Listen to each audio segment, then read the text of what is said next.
Good morning. This is KELOLAND on the go with all you need to know and news and weather as you start your foggy weekend. You have your Boredom Busters coming up, but first, our top story.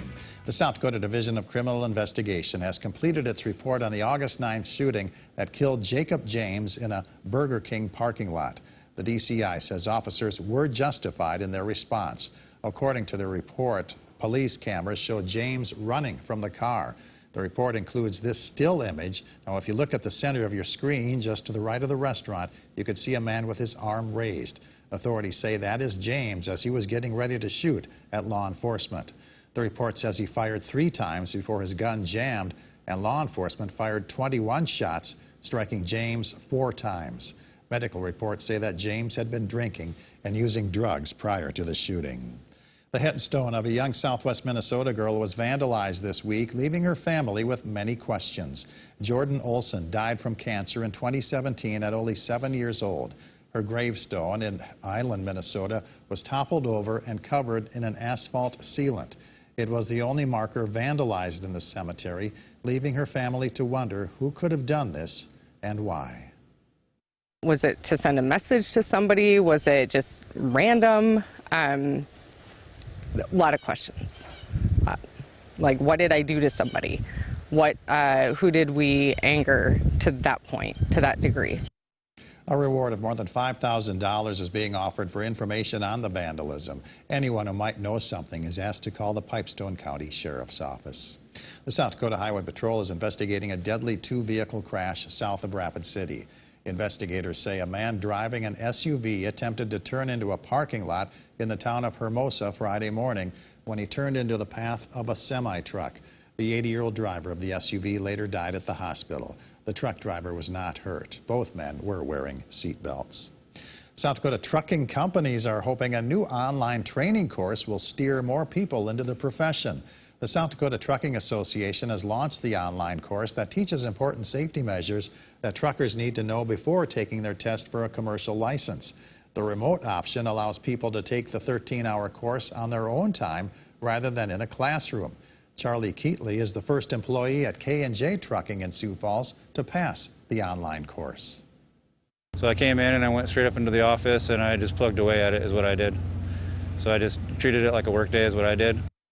K&J Trucking hopes the online option will appeal to younger drivers in order to replace an aging workforce within the trucking industry. The president of the South Dakota Trucking Association tells us that it's crucial to have online courses available so applicants can seek their commercial licenses from the comfort of their homes. Let's take our first look at the forecast now with meteorologist Adam Rutt in the Storm Center. Good morning, Adam. Good morning, Perry, and good morning, everybody. Most of KELOLAND is pretty quiet and looking pretty good. There are exceptions, though. We'll get to that in a moment. But for now, here's a view of downtown with a look northeast on our camera. 72 already at the airport with a south wind at 10 miles per hour. And at least it's a decent view we can see for a decent while. But if you remember at the very beginning of this segment, that was Eureka that you had seen.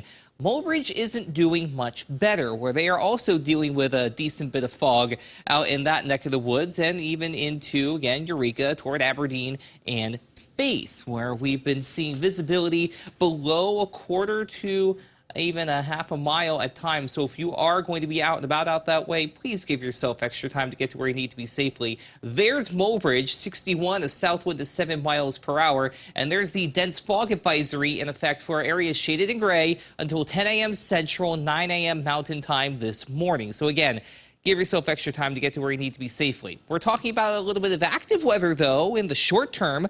Details on your forecast are on the way. All right, thank you very much, Adam. Well, a member of the Catfish Bay water ski team is headed to the World Barefoot Champions in Australia, and she's barely a teenager. 13-year-old Amara Bruns has been water skiing since she was 1 year old, but she didn't start to really push herself until she had the opportunity to one-up her brother. I started barefooting when I was probably 4. I started really getting into it when I was 7. My brother was 8 when he first learned to barefoot behind the boat, so I wanted to beat him. So I learned barefoot behind the boat when I was 7, and I've loved the sport ever since. She has fun showing off, and she goes out there and barefoots and be like, holy buckets, it's a girl and she's young. It's a pretty cool thing. Bruns will train in Florida this winter before heading to Australia in early February. The World Barefoot Champions are February 12th through the 19th. All vehicles are welcome to take part in the Emily's Hope Poker Run and Classic Car Show. Registration for the poker run goes from 11 to 1 at J&L Harley-Davidson. The cost is $25. Participants will ride 100 miles around the Sioux Falls area. The Classic Car Show starts at 1 p.m. at Autoland. The day wraps up at the Blue Rock Bar and Grill to draw poker hands starting at 6. 100% of proceeds go to Emily's Hope to help families affected by addiction. The Extreme Event Rodeo Challenge at McCrossin Boys Ranch in Sioux Falls features the Northern Bull Riding Tour along with barrel racing and mutton busting. The pre-show starts at 4:30 with the rodeo events getting underway at 5:30. Tickets are $15 for adults, $5 for children. All proceeds will go to programs to serve the at-risk boys at McCrossin. Historic Prairie Village near Madison, South Dakota is hosting a steam threshing jamboree this weekend. The jamboree includes steam and horse threshing, sawmill demonstrations, parades, plus train and carousel rides. The hours are from 8 to 10. Sunday's hours are 8 to 2. That Sounds Decent is a concert featuring several artists performing at the 8th and Railroad Center in downtown Sioux Falls. The music begins at 3 o'clock. There will also be a special performance by Headlights Theater, as well as skate ramps, courtesy of the Sioux Falls Skate Park Association. And Eliza Blue is at the headline performer at Levitt at the Falls in downtown Sioux Falls. The Levitt Lawn opens at 6:30. The free music starts at 7. Noah Schmidt is the opening act. Adam? We're already off to a warm start to the day in eastern and southeastern KELOLAND, 60s and 70s at this hour, with 50s and low 60s from Pierre points north and west. It's also a calm start to the day, but these numbers are going to climb as we head through the day. It's going to be a breezy afternoon, especially East River. Not so much to the west. It'll have a gentler breeze out that way. Low pressure and an associated upper level trough will stick around for a little while longer, not really amounting to much of anything now, but later this evening and going into the night, we still could see a couple of showers and thunderstorms develop, especially in central and eastern portions of the area.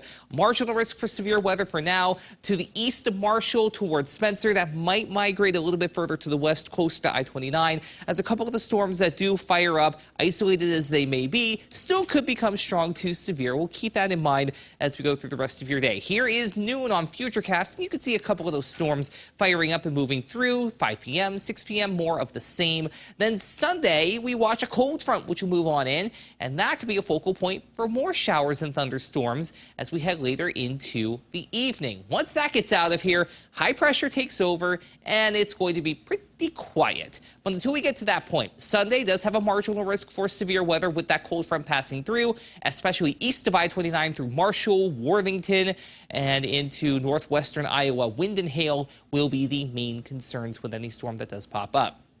Highs today, climbing into the 80s to low 90s. Again, a few scattered showers and thunderstorms possible, especially to the east. Same rules apply through the night with lows in the low to mid 60s. A couple of upper 50s out of the question toward Buffalo, Custer, and Rapid City. For your day on Sunday, 70s to low 80s to the northwest.